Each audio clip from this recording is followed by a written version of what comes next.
ఉల్లి ధర కోసం సమీక్షలు అవసరం లేదు, ఆర్థిక శాఖ పర్మిషన్లు అవసరం లేదు. ఎంత కావాలంటే అంత పెట్టి మేమే తీసుకుంటాం, ప్రభుత్వం తీసుకుంటుంది అని చంద్రబాబు గారు అన్నారు. అవసరమైతే మార్కెట్ వీళ్ళని కూడా తెస్తాం, అలాంటి సంస్థలు కూడా తీస్తామని అన్నారు. ఉల్లి రైతులు ఏ మాత్రం చింత చెందాల్సిన అవసరం లేదు. ఉల్లికే కాదు, మిరపకైనా లేకపోతే వేరే పంటలకైనా పొగాకుకైనా చంద్రబాబు గారు చెప్పడం బయట విదేశాలలో నుంచి కూడా ఆర్డర్లు తీసుకొస్తామన్నా. మరి చంద్రబాబు గారిని కాంగ్రెస్ పార్టీ ప్రశ్నిస్తుంది, ఏమైపోయింది? ఇన్ని మాటలన్నీ ఏమైపోయాయి? ఆర్డర్లు ఎక్కడున్నాయి? డిమాండ్ ఎక్కడుంది? ఈరోజు డిమాండ్ లేక, ధర లేక ఈరోజు ఇక్కడ ఉన్న రైతులంతా నష్టానికి అమ్ముకుంటున్నారు. మరి చంద్రబాబు గారు దానికి ఏం సమాధానం చెప్తారు?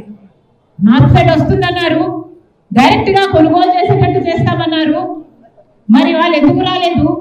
వాళ్ళైనా కనీసం 1200కి ఎందుకు కొనటం లేదు? పోనీ మీరిచ్చిన 1200 గ్యారంటీకి మీరైనా ఇంతవరకు ఒక్కరికైనా ఒక్క అకౌంట్లో అయినా డబ్బులు ఎందుకు వేయలేదు? ఇక్కడ పండించిన రైతులందరూ 600కే అమ్ముకోవాల్సిన అవసరం ఎందుకు వస్తుంది?